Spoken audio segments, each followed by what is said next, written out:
这根更夸张，看这个太夸张了，太夸张了。来，那个再给我一下，这个已经用到太夸张了。这个已经要骂人了，这真的要骂人。你有看过这么细的防倾杆吗？这种车子卖160几万，然后它的防倾杆的直径只有1.4公分，你用眼睛看，你不用量了，你用眼睛看这个小小的，比一支笔还要细吧，很夸张哎，真的很夸张，真的很夸张，我不盖你。我们公司呢 ，AutoStar 提供一个非常方便的汽车二手车车价的查询网站，搜寻 AUTOSTAR， 你选中古车线上估价，里面有16种长拍，160个车型，5000多笔资料，填你的资料，我们免费到府估价，实际最真实的状况。还是要看你的车况真真简简，为你的现况给一个精准的收购价格，马上汇款，马上现金，而且车子买回来是直接过户，给你一个透明、安心的中古车收购服务。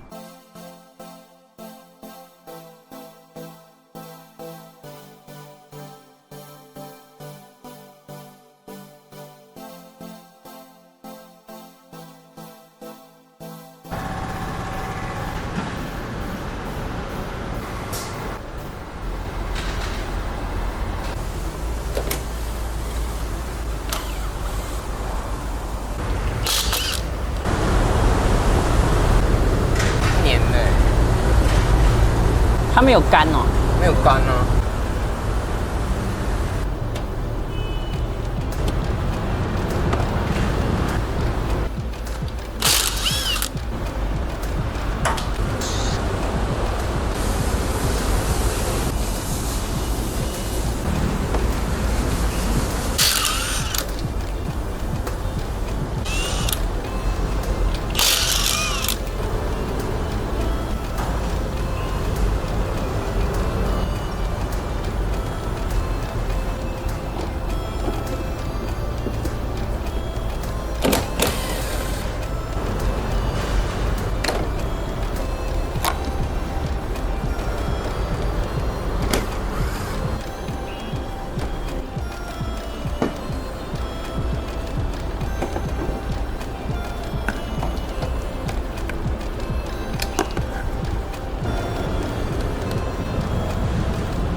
你看这个，它防水胶正常是扣子，然后这个垫片应该是圆的，然后贴平在这个上面，然后你看一下那个，哦，它有一半在里面呢，那这样能防水吗？啊，不止这个，这个也是，这个也是。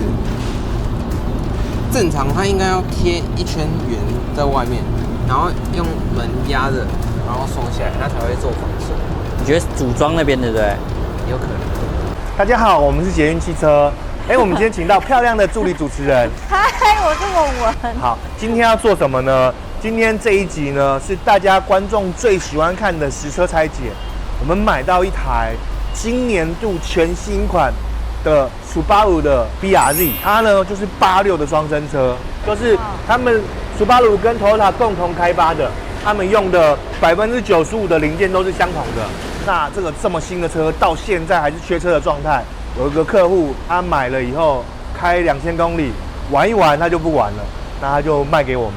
好，我跟大家讲，它这个是手排型的，手排的它会更有超价的快感。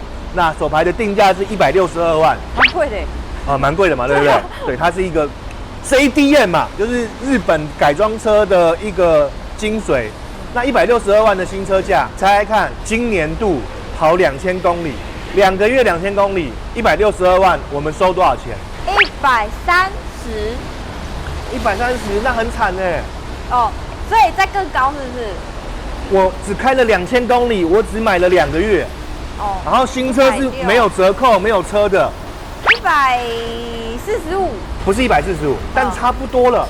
我们这台车买进来是买140，因为在我们的立场里面，162跟140是不是差22万？那我们买140，大概可以卖到145，卖个新，卖一个拍影片分享给大家。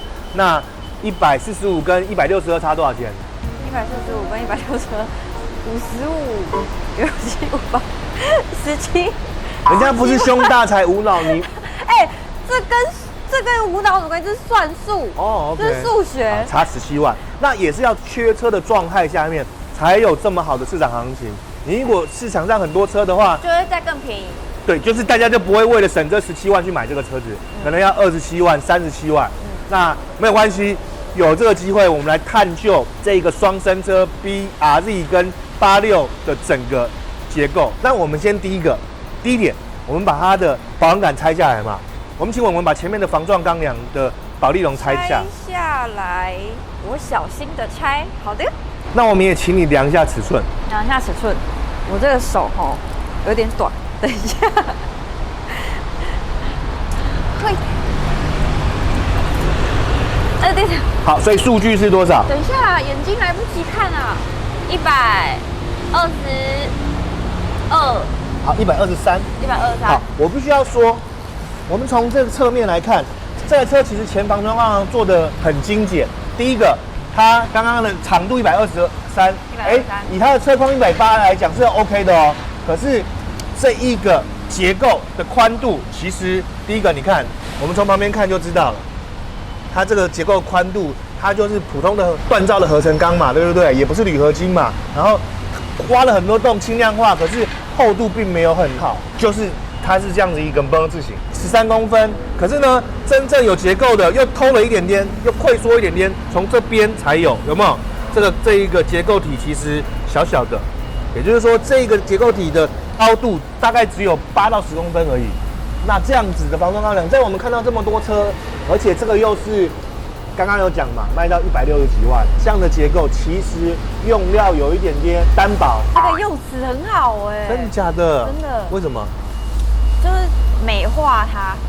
你知道我们常常会被骂吗？所以你为什么要故意要？很好。你为什么要故意挖洞给我跳呢？就有点单薄。好，继续。单薄。好，那就是代表我们讲的不够辣，对不对？其实是这样子，它这个前面做的很精简啦，就是用料很差啦。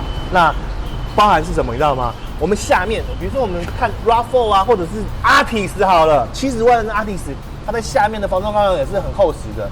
你知道这是什么吗？这是塑胶做的。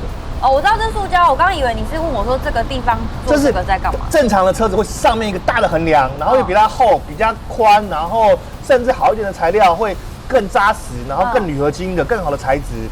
但它可能为了要重量轻吧，它这个做的很单薄，然后下面的这一个下防撞钢梁是用这一个塑胶装上去的，而这个其实没有任何的保护力。这就是骗自己而已啦，骗我自己有这件东西。这样子，但它其实没什么用。它没有任何的防护力啊！你这个撞到，可能撞到摩托车就碎掉了吧？懂我的意思吗？这个梁就是避免撞击力道太大的时候，去把这一个整个车子溃缩的太严重。所以这些结构其实是重要的啦。那当然，有些车厂都会给自己找很多理由啊，说我们这个有经过各方的电脑设计。可是讲真的，看得出来就是这样的结构而已。噔。我们来量一下它的板件的用料，因为为什么呢？因为我们上次测这个Subaru的 Forester，它那台车在引擎盖叶子板大量的用铝合金的材质。那我们来看一下 BRZ， 它是不是也是用那么多的铝合金材质？一样，我们磁吸一下，没有吸力，对不对？没有。好，没有吸力就代表它是铝合金的。好，引擎盖是铝合金的。那我们再来看叶子板。好，叶子板我们来试试看。没有。好，就是在你看它。因为车头的重量嘛，在这样子，它为了跑车要均衡，对不对？那你可以看得出来，它的车尾很短，车头比较长一点点。那为了让配重更接近于50/50，所以它前面的3个板件都用铝合金。那门我们来试试看。哎呦，吸住了。吸住就是铁的，基本上要很贵的5系列或者是宾士 C Class、E Class， 它才会在门这种比较大面积的板件再用铝合金的材质，因为那个成本很高。好，那后叶子板基本上大部分都是合成钢的，吸得住嘛，对不对？吸得住。好，那最后一个就看它的后箱盖是不是铝合金的。这里吗？还是要这里？这是尾翼，你要吸这个。对。好，吸住了嘛，对不对？好，所以就刚刚讲配重的关系嘛，它着重于前面的配重，用比较好的轻量化的材质，后面呢一样保有它这种合成钢的板件。我们刚刚看了前面的板件结构，那车子的结构跟安全溃缩区。重要的是前面以外还有后面，我们看到很多车子，有些可能后面是因为撞击测试不会测后面追撞的部分，它就在这个地方去做偷工减料的部分。那我们来看一下这台车的状态是什么样子，帮我们大家量一下。好，我们请我们帮我们量一下这个后防撞钢梁的长度。好，到这一点97.5到98之间。那必须要说，上次说了嘛，这种 GRV 是很薄的一片铁，那它比 CRV 好一点。好在哪里？第一个，它这后面的梁体的它这个结构在这个边边的部分其实很长，然后很粗壮。你看这个有到长15公分，然后这直径的宽度有到8公分，有没有一个这么大的？我是2只手是框不住的这个结构。但在后面的部分，它是这样子哦，这边一片跟这边一片，这边后面的这一片大概是这么长，有没有？然后机械点焊起来，有没有？焊起来，在中间这边做补强，然后其实前面是一整片的。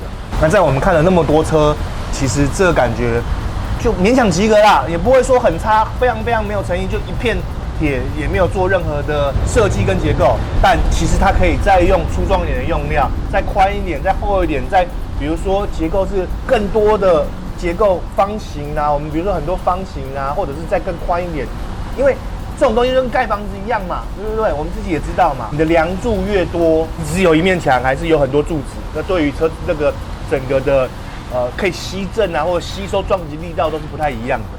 那我们来看一下门。它这个是这样子哎，无窗框的嘛，因为这是跑车嘛。我现在才发现我们把它打开来了嘛。那当然，这种门比较小片、无窗框的，一定是一体式的设计。可是呢，我其实打开来蛮失望的。你看它这个用这种比较低成本的不干胶加塑胶片，这看起来就很廉价，而且它跟外面就没有任何的质证隔音的效果。直白的讲，就是当你把门板漂亮的门板拿下来以后，这整个的样子会让人觉得，这样子要卖到160几万哦，令人蛮讶异跟失望的。你会不会这集讲一讲之后，大家就觉得还是不要买这台车好？我们很中立的去分享任何东西啊，它如果用得很好，那当然我们就会赞许它嘛。但我们今天换在我自己的立场，你用的这些材料跟零件的等级，让我觉得可能只能卖到110万到120万，而不是160万到170万。如果这个车子这个等级这个用料，如果你卖90万，我反而觉得太好了，太棒了，便宜。那我问你一个问题，高。你有就是实车拆解过一台车，是你觉得就是让你很惊艳，它居然成本就是这么高，然后做得这么好，但是却没有卖很贵。很多啊，因为你没有打开来，你没有摊开来，因为车厂或者是车媒，当然都会尽量的去讲自己好的地方嘛。那我们把它打开来，我们就会看到它用的东西是好还是坏，这是我们这个实车拆解的这个频道的宗旨。比如说马自达3，我们把它打开来看以后，它的底盘很多的隔热材质，而且是高级的隔热材质，平整化、隔音设置了很多，各方面的内容让我就觉得，它卖这个价钱是很棒，是可以的。虽然卖的比较贵原来有物有所值的概念，比如说以前Toyota人家都觉得它的安全性很差，可是它换了 TNGA 底盘以后，它的那个前面的防撞梁是铝合金的，下面是还有在做其他的结构了，而没有像这样这么偷工减料。那我就觉得，原来我们大家对于Toyota以前不安全的那个成见，那个迷思可以扫除了。他做了很大的改进，他做了很大的进步，这样子。因为每一个你看那种车厂的文宣第一眼，一定都是讲优点，讲得自己好棒一样，对不对？他一定先讲好的嘛。那我们每一台车都看，而且说真的，因为我们没有利益原则，我们能买到这个车是客户卖给我们的，我们分享的，而不是车厂借我们，给我们一点钱，要我们说好话的。所以我们比较没有这种拘束，好的可以讲，坏的可以讲。好，那我们可以看到这个门插墙人印以外，我们来看拆下来的东西。好酷哦！好了，我们拆下来零组件前后保轮圈、轮拱、门板都在这个地方。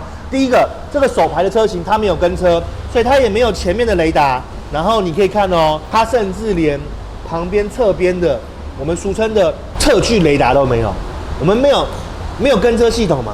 它这个车手排的部分没有跟车系统，就是前车你没办法做 ACC 主动巡航、车道居中都没有办法。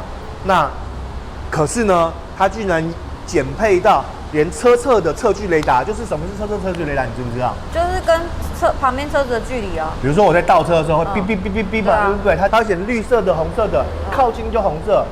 这种东西其实在都市的时候停车、穿梭小巷都很重要，特别是对你们女生而言啊，它是完全没有，而且它还是手排为。什么是对我们女生而言？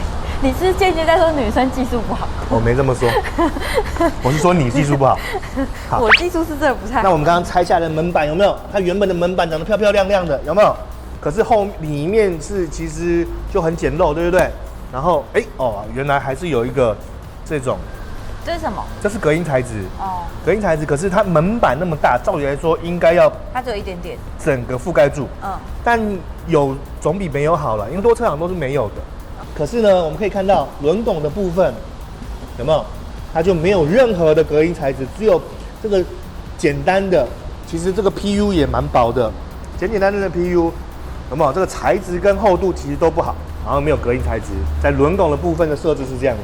好，那最后我们来看一下它的配胎，这个 Subaru 的 PRZ 2154018，看它有没有前后配，因为这种2154018。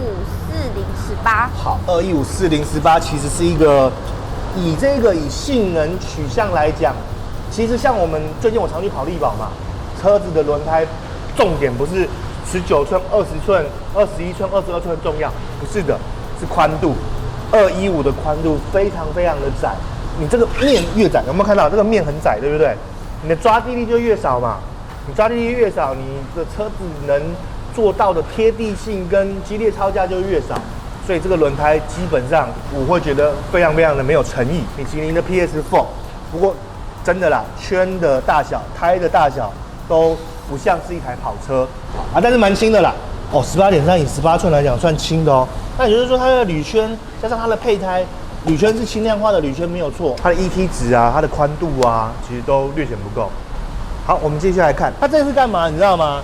我前面撞，对不对？如果我是铁撞到行人，它是不是即便速度很低，你也会受伤？对啊。可是我用这个撞，你就比较不会受伤。它是一个缓冲材质。这是为了如果你撞到人做缓冲的吗？对啊，这叫行人防护的拿捕笼啊。对啊。我还想说，为什么车里会有一个是保令笼？因为其实保杆是很薄的啊，你知道吗？保杆大概只有这么薄而已，你知道？你如果它这个里面没有这个，对不对？你撞上去，对不对？它就会人的脚会直接撞到这个铁，那它受伤的程度就会比较高啊。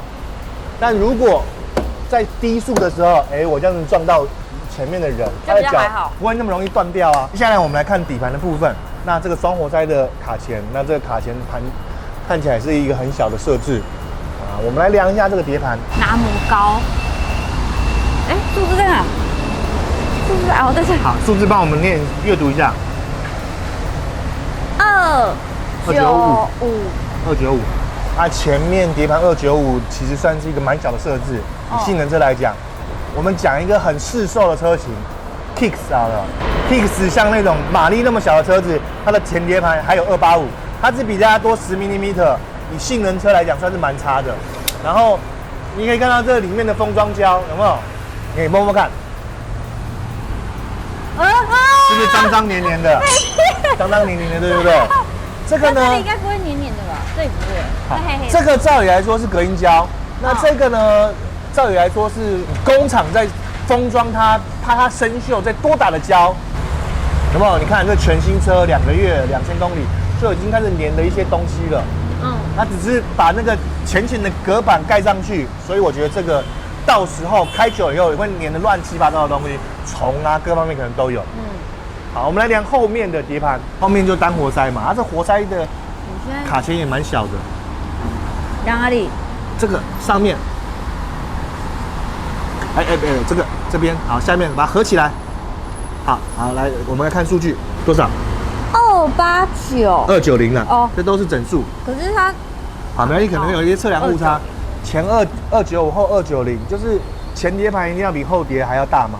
刚刚说了嘛，1.5的 Kicks 啊，这种就代步车的碟盘都大概用到275、285，它这只有到290，又是性能车，这种设计其实就略显没有诚意，其实是很没有诚意了。好，我们来看一下底盘的部分。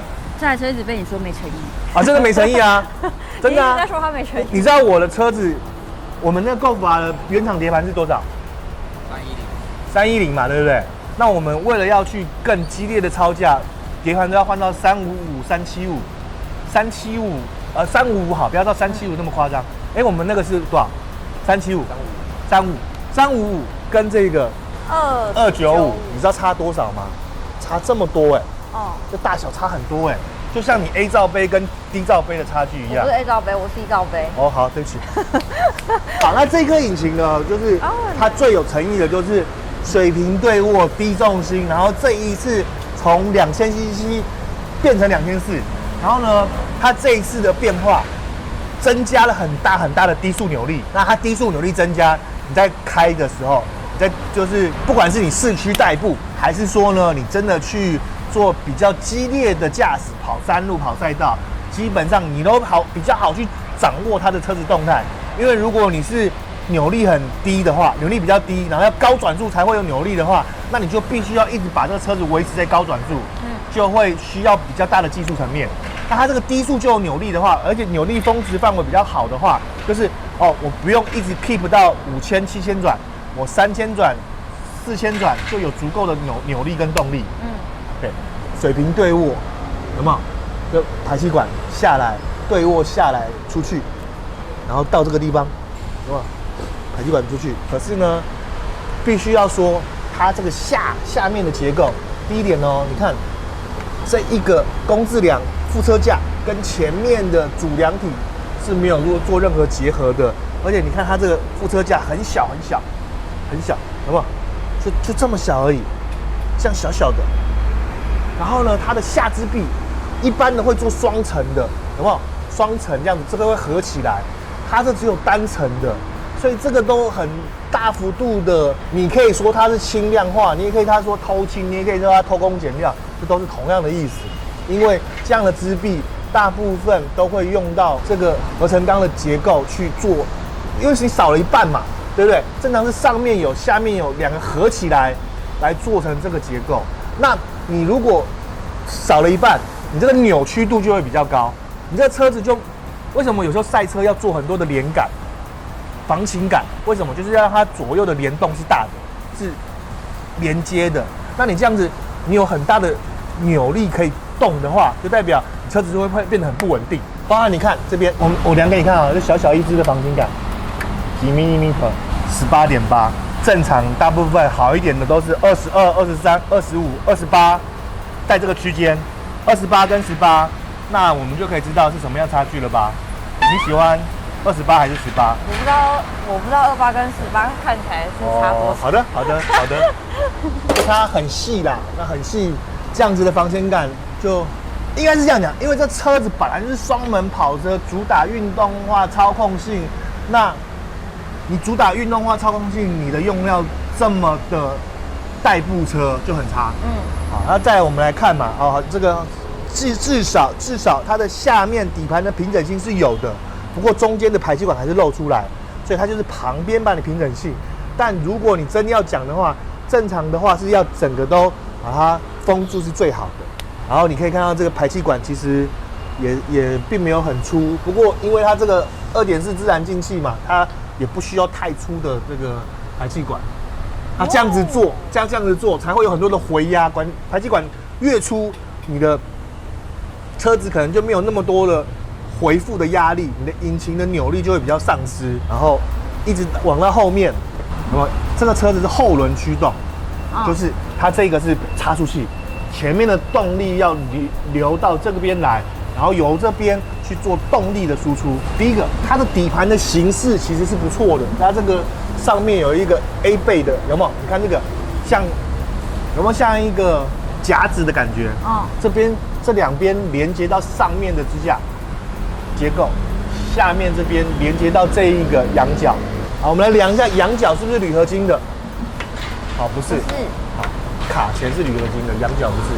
好，因为其实大部分现在很多车仰角都是做铝合金的，所以这个又被打枪了。又不那么 OK 啦。你看哦，再来是什么？你知道吗？前面刚刚不是说它的前的下支臂底盘的结构下支臂有一点点偷工减料吗？它这个也是打了很多洞，就是他想要轻量化了啊。他的轻量化方式就是我没有办法用比较好的材质，我一样用合成钢，然后但是我帮你打很多洞。那我打洞是不是这一个支臂的重量就会比较轻？因为这边没有重量，这边没有重量，这边没有重量嘛，对不对？好，那可是呢，这支臂的宽度其实也蛮细的，然后他又打了这些洞，也就是说。你用眼睛看就知道，如果在很激烈超价扭动，而且这个后轮驱动要再加动力的时候，它这个会有一定的形变，钢材会形变。你知道什么叫形变吗？不知道，形状变了。哎，对，它会有一点点的位移。然后你看，再来一样，这根更夸张，看这个太夸张了，太夸张了。来，那个再给我一下，这个已经用到太夸张了，这个已经要骂人了。这真的要骂人！你有看过这么细的防倾杆吗？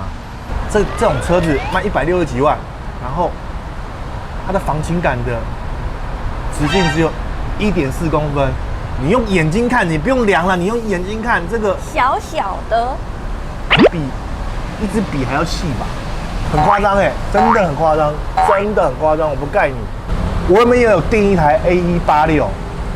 我不确定86是不是也这么偷工减料，但他们两台车卖的价格是差不多的。在我没有接触这台车，没有看到，没有撑起来，没有拆解，我不知道这台车用的材料有这么的夸张。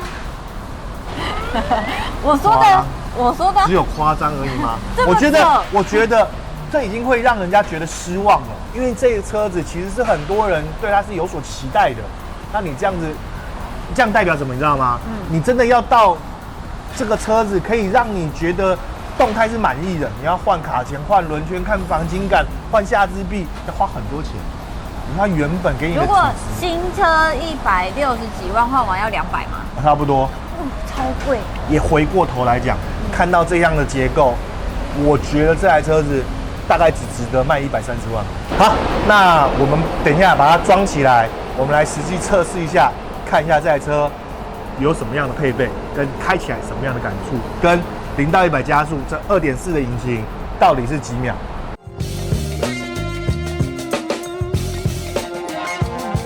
实测这个比亚迪，它在换新引擎2.4以后，它的0到100加速是多少？可以开始测试。50。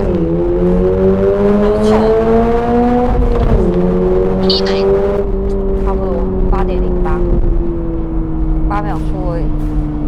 它轮胎抓不住啊，这不可能6.3啦！骗人的！你没有感觉我起步是在滑吗？对。你们都没有感觉很恐怖吗？我没有抓好就拜拜嘞。我们在展现我们的敬业。你可以说你在展现你相信我的技术。没有，我们在展现我们的敬业。你没看车子都变烧焦了吗？很臭，我刚才就说很臭啊。那是轮胎的味道吗？轮胎啊，烧胎啦。真的哦。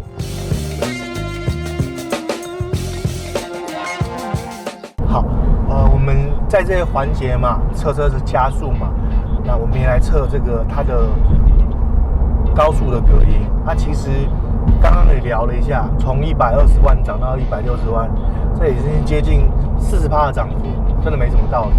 用料真的还是蛮阳春的。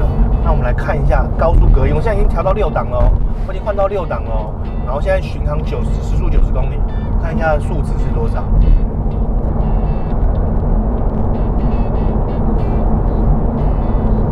好，这已经是我们测了这么多车最近以来最差的数字了。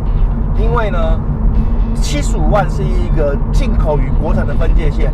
你进口车提供的是要舒适宁静的感觉，所以它都75分贝以内。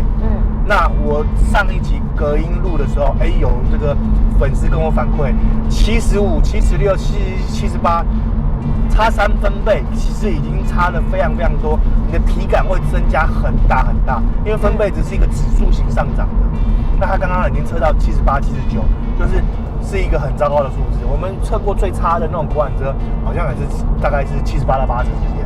那其实你坐你就知道嘛。你有没有觉得这个下面传上来的声音好吵好吵？有啊，你刚还没测的时候，我就跟你说这台测出来的那个一定非常吵，对不对？对。所以这台车的隔音非常的差，非常的差，这真的不值得卖到160、70万。它隔音差不差，会不会跟它是不是手排有关啊？没有关系，因为我已经把这个档位换到6档哦。就是它的转速现在是最低的1800转的巡航的模式，所以不太有引擎的声音，而是你可以看到这个很大的路面的噪音整个灌进车内，然后旁边有车子经过，刚刚不是有那个卡车在旁边吗？对啊。那个感觉你好像跟它距离是贴在它旁边那样子。车室内的宁静度就是用这样来分别的。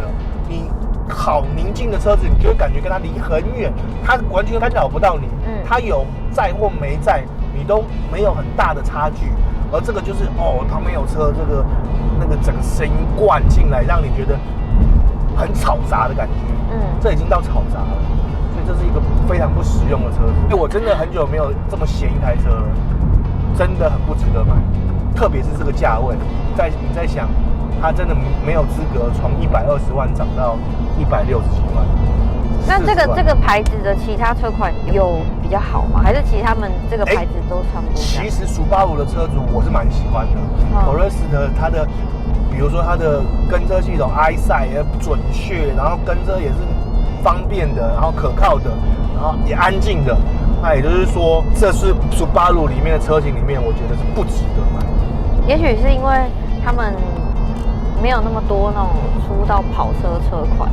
我跟你讲，也许是什么，你知道吗？第一次尝试。因为对国外而言，这就是一个年轻人出社会第一台便宜的车。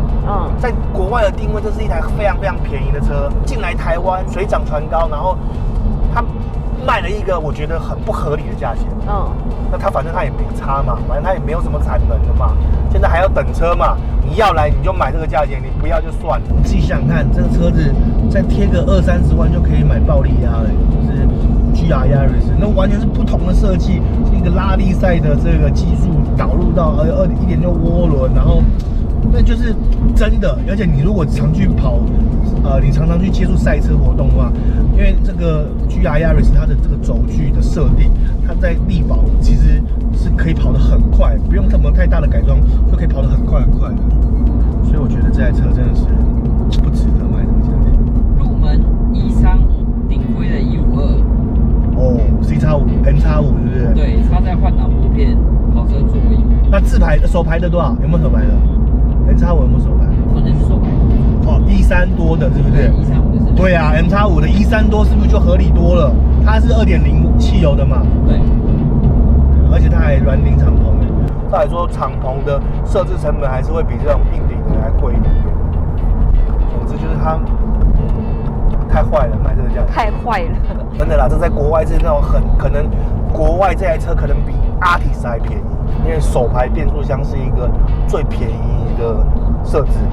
如果你比如说你今天交一个新男朋友，他开这个车来跟你讲说，这台车我买160万，你会相信吗？我不会相信啊，不会相信，我真的不会相信啊。它这一个硬质塑胶，说真的，跟 Solio 的那种品质是一样，很廉价。你再看这个荧幕，看起来很丑，很廉价的设定，真的非常非常廉价。我觉得它椅子很漂亮椅子对椅子还是有包覆性，对不对？对。然后没有其他功能了，电热椅没了，没有任何其他功能。对，电热椅难怪我一直觉得屁股热热的。电热椅，然后你看它这一个，虽然它是圆形的，像类似宾士那种，对，你看这个出风口的但是一看就知道它的质感感觉很便宜，跟宾士差多少？同样是一个就是类似这种飞机出风口这种的设置，这看起来就极度的廉价。我再讲最后一个，这个是什么？10年前的仪表吗？